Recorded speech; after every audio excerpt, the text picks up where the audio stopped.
On the 19th of June, 1878, in Palo Alto, California, English photographer Edward Muybridge successfully captured a historic series of 12 photos of a racing horse galloping at full speed, and it changed our perceptions forever. Up until this moment, most artists painted horses at a trot, with one foot always on the ground, and at a full gallop, with the front legs extended forward and the hind legs extended to the rear. This was called the flying gallop. The human eye could not fully break down the action of the quick gaits of the trot and gallop, and the average camera exposure time in 1872 was much slower, about 2 seconds. It was literally somebody taking the lens cap off, popping it back on. And Muybridge worked on the project for 6 years, during which time he was controversially avoided being convicted for murder when he shot and killed a man who he discovered was having an affair with his wife. But he did devise a system of mechanical shutters made of wood, rubber, springs, and a trigger that would snap closed within 1,000th of a second. His technological system proved, once and for all, that indeed a horse does take all of its feet off the ground, and proving the theory of unsupported transit, and consigning the practice of depicting the flying gallop to history. Don't worry, I'm not reading the whole thing. It's just like I had to get these details right. So this story has deeply resonated with me ever since I first heard it when I was a teenager. As an artist, I've been driven by how we can use emerging technology to enhance our sensory experience of the world far beyond our physical abilities. This focus has enabled me to cross over into the field of art science, where instruments have been built to let us see further, faster and smaller than ever before, past classical physics into the quantum realm, as I'm experiencing firsthand with my current fellowship at the University of Surrey, where I'm artistically responding to the emerging science of quantum biology. It has been suggested to me several times over the years that the techniques in this process that I am about to describe to you could themselves be useful for study and research. As with Muybridge, the study of the running horse was instigated by the desire for knowledge about the mechanics of how horses move, and not for aesthetic purposes. However, I am inexorably drawn towards an aesthetic, experiential methodology. Technology reveals the deeper workings of existence to us, but also extends our physical form and abilities into the world, enhancing and affecting our experience of being alive. Having said that, I did find this photo I took in Malta that inadvertently highlights the infestation of hornets that is putting the native honey production under threat. This is a little close-up of this. You can see the hornets, they're kind of everywhere, all over the... again, I'll explain, it's like a 5-minute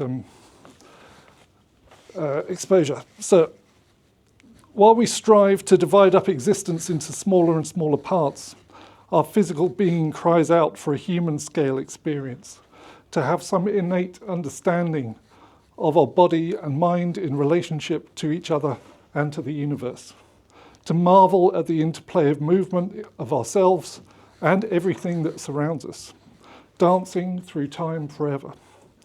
French sculptor Auguste Rodin said about Muybridge's instantaneous photography that it is the artist who is truthful, and it is the photograph that lies, for in reality, time does not stop. So I can put this down and tell you what is algorithmic photography. So this is an example.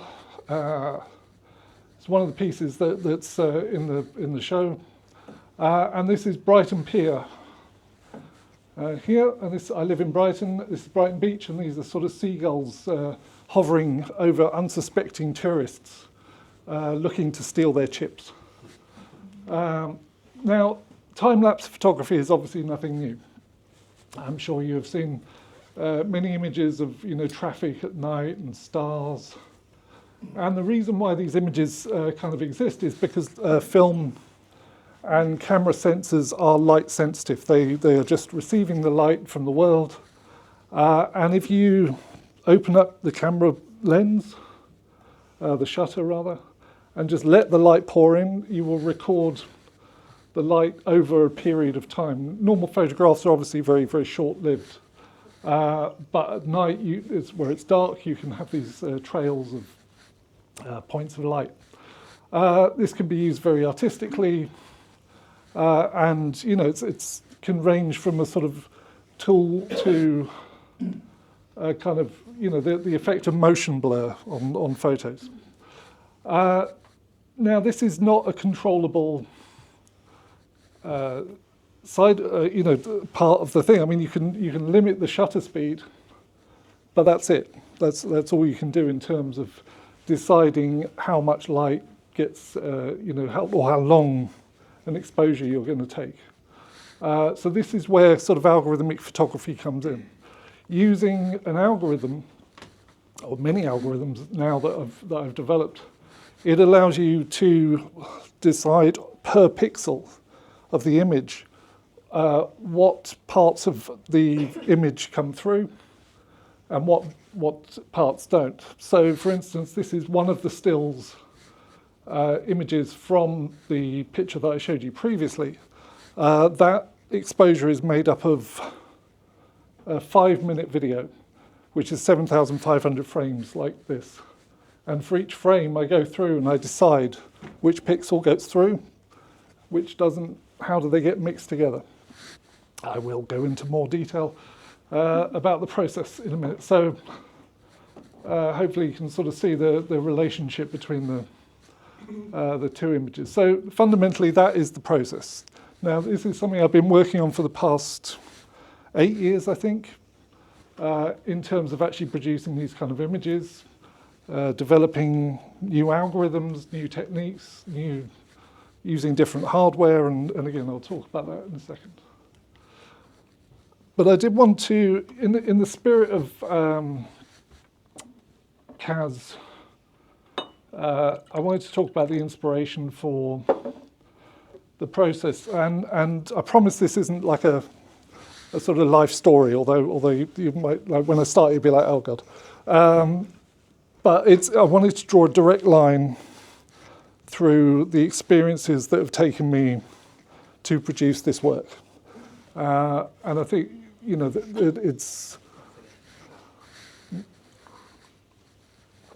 I think it will make the work sort of clearer in terms of its intention. So we'll start.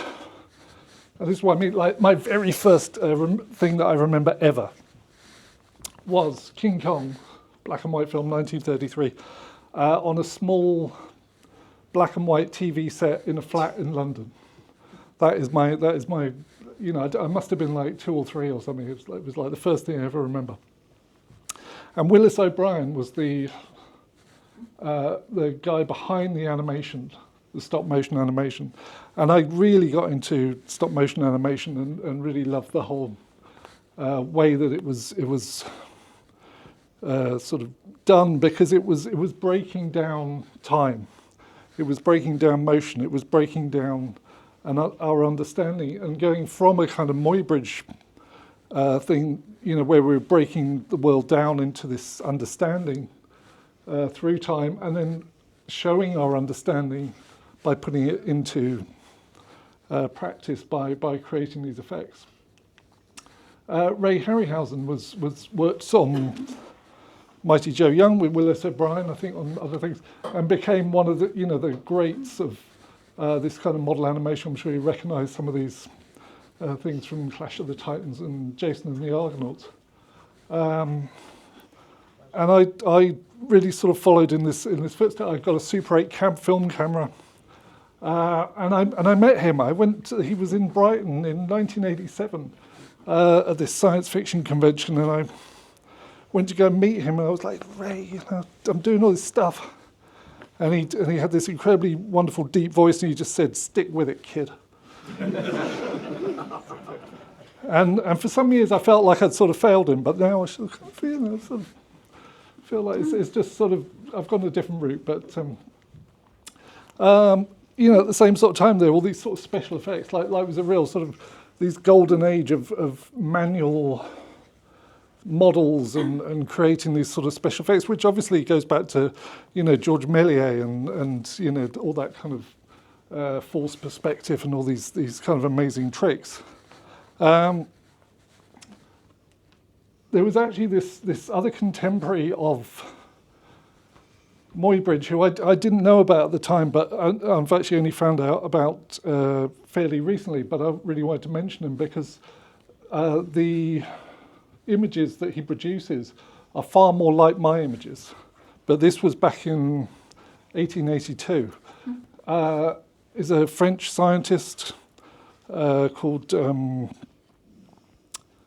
Etienne Jules Méry, and he was a French scientist and physiologist, and he developed this technique of taking photographs on the same print. For some reason, he thought a gun shape would be a really good idea for a camera. So this is his. He developed a thing called chronophotography in the 1880s, which is really parallel to Muybridge's work. And this is a chronophotographic gun that he made in 1882. It was able to take 12 consecutive frames. And I don't, you couldn't really take that out in London these days.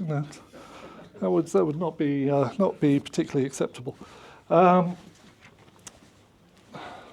Obviously, both of these people influenced people like Marcel Duchamp.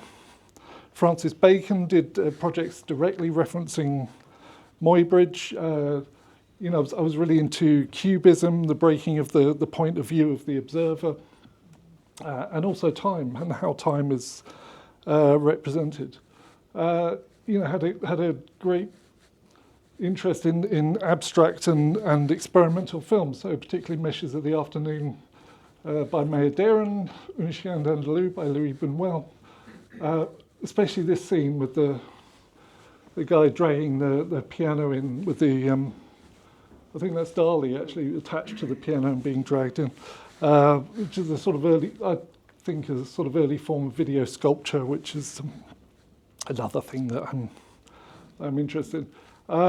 Again, with film directors, Fritz Lang, Andrei Tarkovsky and David Lynch, they play with time, they play with perception, and they play with sort of the long shot, especially Tarkovsky, does these incredibly long shots, which I found sort of very inspiring.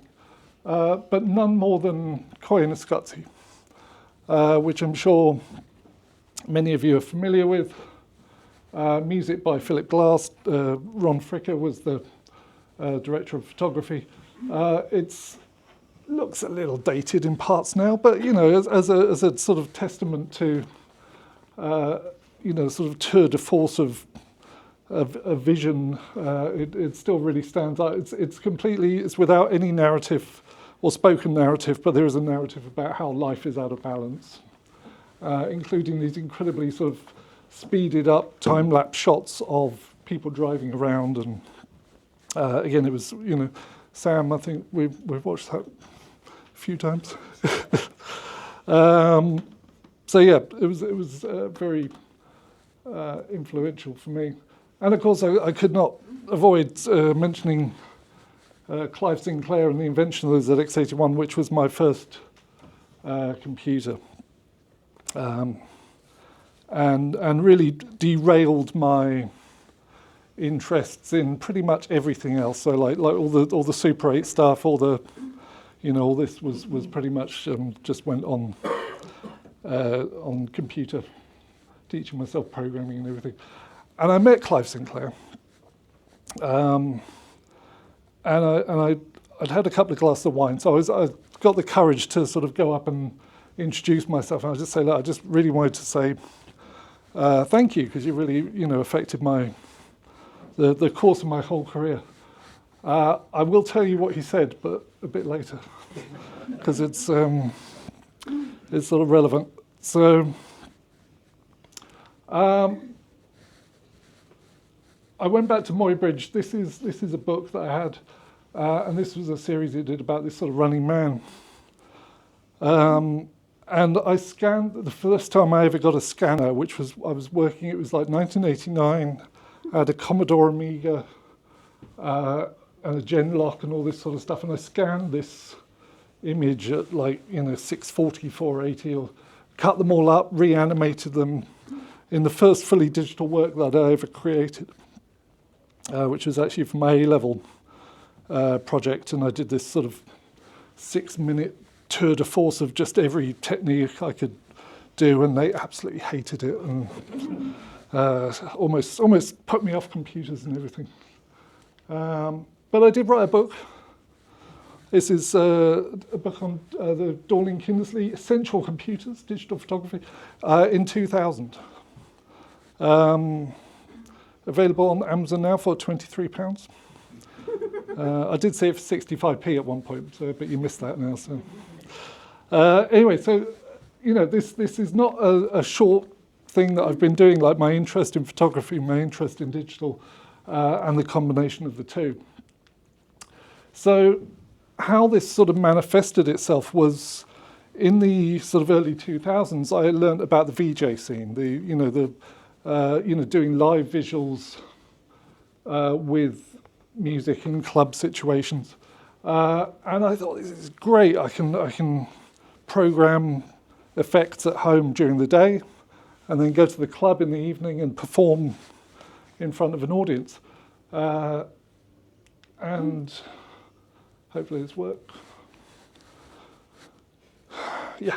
So this was one called Fug Feedback, which is basically a video feedback plugin. So this is the source video that's being plugged into it, and then you can see the different kind of effects that you could do with it. So this was all real time. This was, I think it was running at like 320, 240. This is like before GPUs. And, but you could go to a club and you could do the stuff, and you go all sort of trippy and do zooming stuff, and you've got like you can see the background is being replaced with this sort of zoom effect.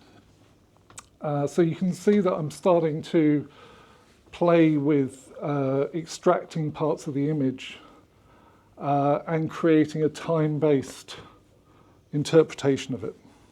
And this is still used. This is, I still get emails about this, 20 years later from VJs who want to use this effect. They say it's their favorite effect, and so I think it's still in use. I was a big fan and still am of the OpenCV library, which is an incredible programming library of lots of computer vision algorithms, which fortunately I didn't have to implement myself, because that would take way too long. But I wanted to give it a mention because it was really sort of instrumental in opening my eyes about what algorithms were available and what I could sort of use and have at my disposal. And then there was this project called Statues Also Die, which was inspired by a Chris Marker film of the same name. And this was 2008. It was on Chelsea Embankment. Oh, we do have sound.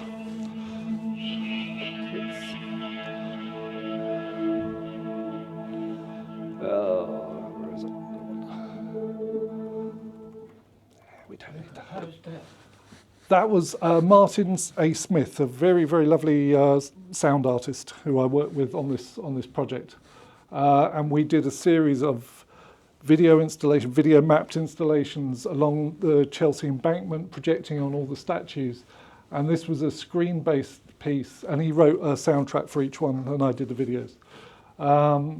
So the idea was I'd seen this film, and it was about colonialization in French.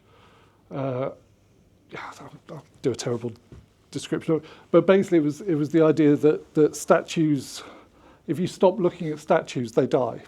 If you walk to work every day and you walk past the same statue and you stop looking at that statue, it stops having any meaning. Relevance. Yes, and it has no, it doesn't jump out at you. So the idea was that we were projecting on statues and bringing them back to life. But in this installation, and I apologise for the terrible state of my video documentation, I'm better at it now. But But basically you would stand in front of the screen and you would have to stay still. And if you stood still, your ghostly appearance would appear on the screen. You had to be the statue. And then you could walk off and your statue would remain. And it was basically over the course of the evening, people would come and stand in front of it. And this was like a busy road. This is like the main road. The river's just there. So again, lots of removing the background, trying to pick out what pixels we were interested in and what, for the final result. And this process just continued. This was the original demo of using this. So again, this was all live video feed. This was all done. Just to give you a little taste of this, but basically it was just pointing the camera out of the window because it was just testing with a really complex kind of thing. But you can start to see the trails, the colours starting to emerge. So this, I was sort of on this path. All this stuff I was really sort of interested in. I did this other more refined version of statues, also called Shadows of Light, which was a Connect-based 3D interactive installation where you could stand in front of it. It would recognise you're standing there and your silhouette would appear projected in a colour. But if the longer you stood there, it was like you were a stencil and somebody was using spray paint, so all the paint started to drip. And again, it was the idea of rewarding people for standing still.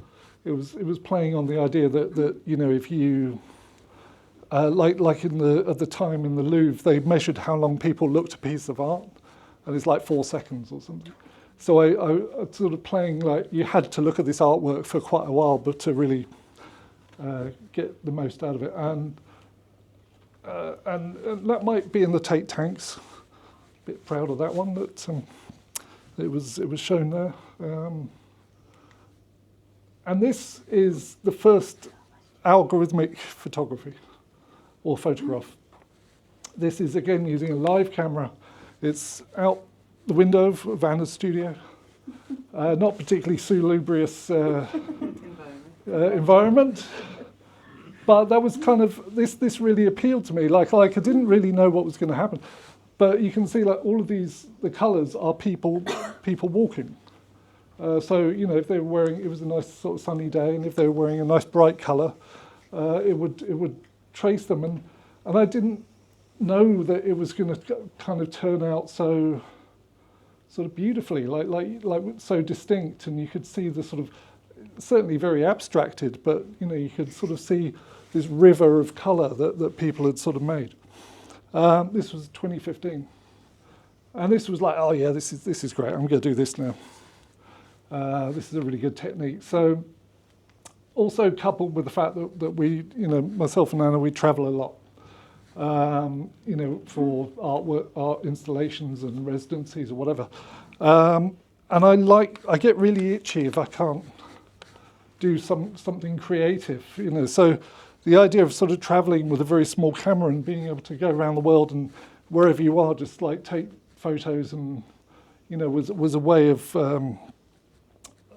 sort of being able to create something wherever I was, in the world. So this is the path that I have taken. So I'm going to try and sort of explain how it works without getting hideously complicated, because we haven't even had any wine yet. So this is one of the cameras that I used.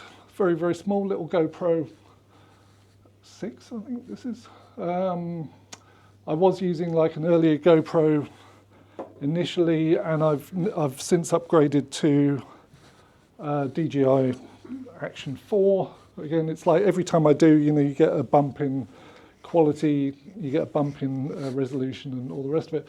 But they're all very, very small. They're waterproof. They can just go in your pocket. They're very scratch resistant, all the rest of it. So this is a rare candid shot of me with my little carbon fiber tripod and my tiny little camera like on the end there. This is in Tashkent in Uzbekistan. So it's really like, the kind of thing I can just put on my back and just carry around and do it wherever. And that was like a really core part of the thing. I mean, yes, I could use 8K cameras, 16K cameras. There are, many multi-pixel cameras, but they're big. And part of this was to have this ability to just react to a situation.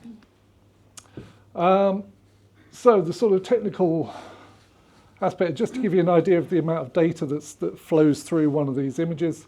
I aim for about 5 minutes of filming, although that's not a sort of a law, but it's what I've kind of stuck to. Roughly about 25 frames per second, depending on the subject. So that equals 7,500 frames. It could either be at HD resolution, 1920 by 1080 pixels, although now I'm working with like 4K images, so 4 times the resolution. So that's 2 million pixels for HD, 8 million pixels per frame, 7,500 frames. This is obviously a lot of data. Each pixel is made up of a component of like how we describe that color. So traditionally it's like RGB. We've got a red, a green, and a blue, and we have different levels to make up a particular color. But actually, when you start looking into it, and you look into how computers represent color, or how we use computers to represent color, it gets horrifically complicated. I wouldn't recommend it. I spent like 2 months, starting to, okay, well, we're going to hue, saturation, and luminance. That's pretty easy, We'll start with our RGB hue. We'll go to hue, value, saturation. This is hue, saturation, value, and there's different shapes you can do this. And then we go into like different color spaces, and this is, these are like all the colors that we can perceive, and then each of these kind of frames is one algorithm's ability to represent the total number of colors. So, you've got sRGB, you've got Adobe RGB. You can see that they're, very, very different. I don't think we've even got RGB on this, but it's like a smaller sort of frame. So how you store the data is different depending on what algorithm you use or what format you use. You can use 8-bit, you can use 16-bit, 32-bit per component. Even grayscale. You think, we just convert a color to grey. That's easy, isn't it? You just go to Photoshop. You just grayscale. No, there are hundreds of ways to go for grayscale. You could just take red, or you could just take luminance, or you can go to CMYK and mess about with those, and you can use you get the idea. Go on the Wikipedia page. It's immediately dissolves into like equations and. Anyway, I researched all this, and I sort of implemented a lot of this inside the software. Now, I promise there's the only little bit of code I'm going to show you, because it's kind of the idea that you sort of go through each pixel, and you have a couple of loops, and you say, right, we're going to go, from start at the top left, and we're going to work through and go down to the bottom right. This is incredibly slow. You remember, we're talking about like a 4K image, 7,500 of them. This takes so long. So in order to make it usable and make it reactive, I had to go for a sort of OpenGL shader route. So this is using the parallel processing of GPUs. This is an early prototype in my software Fujio. It's actually a really early version of it, which looks very different. So each of these is like a shader, and you've got all the sort of things being fed into each other. So it's a multi-stage shader process. It's like 4 different stages and lots of different buffers. And again, it's getting too deep already. But anyway, this is what the software looks like. This is a very ugly bit of software because I don't share it. I don't share it with anyone. But this is kind of its current iteration of it. It's the third or fourth version of it that I've done. And this allows me to choose the algorithm, the component of that algorithm, how I compare values, how I apply a gamma curve to those, how I mix them in with an accumulation buffer, and how this kind of gets put into the final image. So this is the preview of the final image, and this is the timer. So we're at 40 seconds into the thing, and this is the trails of ants crawling across the wood at Eden Project in Cornwall. So basically, this, and each of these drop downs has a whole bunch of different options. There's squintillion combinations. I counted them all, or something like that. But there's lots. So just to give you an idea of the sort of really basic algorithm, and this is going back to the ones about with the photographic time lapse. So we're adding the light. So we're just whatever light comes in, we kind of like add it to the image. So this is St. Mark's Square in Venice, and these are birds circling around. So the lightness of the bird, the seagulls, are overlaid on top of the darkness of the concrete. So it's literally we're taking the lightest value, simple as that, for all of the frames, and that's kind of all you need to do. If we do the opposite, this is what you can't do in film. We take the darkest pixel, and this is again all you need to do to create these kind of trails of birds silhouetted against the sky. You start off with a completely blue sky. This is the statue in Hove, and the dark silhouette of the bird comes in, and every pixel you just take the darkest pixel. That's it. Of course, it gets more complicated from there. What if you want to take the darkest and the lightest at the same time? Again, these are birds circling. But again, you can do it in code. You can't do it in photography. What if you feed the same video through these different algorithms? So this is taking the lightest one. This is taking something else. Could be the sort of middle one. And this is taking the dark. This was on the Thames some years ago. They had a big sort of spinny ride. I can't remember what it's called. You can take the most colourful pixel. So again, completely subjective because you can, what constitutes the most colourful pixel. There's lots of different algorithms. This is the River Cherwell in Oxford, and these are punters going up and down the river. You can see he had a blue end on the punt, and this mess is some tourists who managed to steer their boat into the trees. And we're having a terrible time trying to get it out again. And I was just sitting there with my camera going, this is going to be great. But again, it's sort of, it wasn't a very windy day, but I was trying to get the most colourful picture. You still get a little bit of birds and things. And again, so the variety of algorithms. This is Rome. These are people walking up and down the Spanish Steps here. This is in the Eastern State Penitentiary in Philadelphia.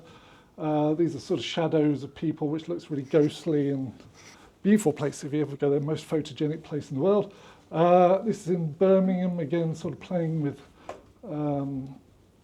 paths and how people are on one level and then birds are on another, and it's just a very aesthetic kind of way of exploring it. So, how am I doing for time? I didn't time this at all well. So I'm going to sort of kind of go through this bit a little quick. So this, so I mean, how many photographers have we got in the room? Oh, yeah, and videographers, painters. Yeah, so through that technology you use affects how you see the world. You are learning a way of looking at the world, of thinking about the world, and this is what I found with this technique is that basically, when you're out in the world, I look at the world differently. I'm looking at motion differently. This didn't come straight away. It's taken me time to appreciate what will make a good photo, and what will work and what might work, and then whether I need to develop different algorithms. And this was the thing that Clive Sinclair said, because when I went up to him, and I was like all holding it together, he just said, "Are you hardware or software?" Very stern. And I said, "Well, I do software. I love software." And he just said, I do hardware," and pretty much just turned around. But I met him, so it was all right. This idea that we develop tools to affect our ability to view the world and how we view it, it really changes, and it has a sort of profound effect. So during Muybridge's time, the word instantaneous was a shorthand for authenticity and trustworthiness, and it was a synonym of from life, from nature, and of naturalism. And the idea of does a photo capture the moment? It's a fairly alien thing, a normal photograph, because it sees the world in a way that we never can. It just takes that moment of time. To me, these represent something more natural, more experiential. I'm not suggesting they do to everyone, but for me, because I was there, and this really led me on to the sort of thinking about authenticity and how this connects to AI-generated works. Because I was there, I went to all these places, and I stood there with my camera, and I took the photo, and some of them worked, and some of them didn't. But I can look at each one, and I can remember that moment. And then the image that you're getting is a kind of interpretation of that. So with AI, we can sort of generate images of things that where we've never been, where we've never, obviously in some cases that's a real boon, because if you want to do dragons and completely imaginary stuff, then that's great. But what is if you're generating a picture of being in China, but you've never been there, what's the authenticity of that? Is it important to travel? I did a video project called A Kolkata, which was a virtual residency during lockdown, where we sort of experienced the city of Kolkata in India, but just online, and then had to do a video about it. And it was thinking about, why do we put so much focus on actually physically going to a place? Like if I step out the plane and I put my foot on the ground, I've been there. But if you study a place for 30 years, but you've never been there, have I got more experience than you? Is it important to have physical experiential artifacts? I did a project about that one as well, called A Mirror for Remembering, which was about, we can digitize objects, we can share those things. But is it important to have them in the world? This project, I'm referencing Muybridge and the horse, but it's also a project that doesn't exist. It's an artwork that doesn't exist. It's called a memory of a horse, or horse memory. And it only exists in people's memories. But anyway, that's another project. I have tried self-portrait. It's horrible. It turns out like Francis Bacon. I thought, that's why that one didn't make it to the exhibition. So artistically, we can always go back to first principles. We can go back to challenge our understanding and preconceptions, back to reevaluate our relationship with the technologies we use. We can use different tools or make our own if we want to. Artists owe nothing to big tech. We owe Apple nothing. We owe Microsoft nothing, or Adobe, or Facebook, or OpenAI. We can take technology from the gamut of human history excuse me, and make something relevant and insightful with it. It's not easy, but it can be done. And I wasn't sure I was going to fit this in, but I was thinking that a piece of art can create a fulcrum for someone to understand something new and profound about their place and time in the world. So I like industrial things, and so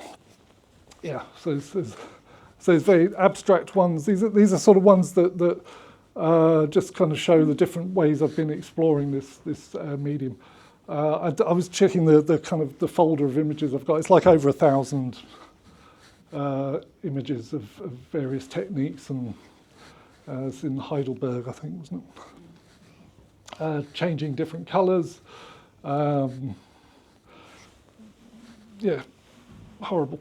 Anyway, so very quickly, the future of this technique. These are actually some images. So the images that I've taken that are on display are all pre-lockdown, and because during lockdown there was very little travel, obviously. So I did take very few photos. So I wanted to sort of, with this exhibition, kind of draw a line under that time. But this is a one that I've done recently. I've spent last year sort of getting back into actual photography. So, getting like a mirrorless camera with interchangeable lenses and just relearning all that stuff, and playing with, zoom lenses and just sort of getting away from the sort of action camera sort of thing. So I'm sort of starting a new trains of exploration with this. And one of the things I want to try out is segmentation, because at the moment everything in the image is entirely pixel based, so it has no idea what that pixel is. So even though I'm able to sort of do those nice things with the seagulls and everything, it has no idea it's a seagull, it's just a coloured pixel.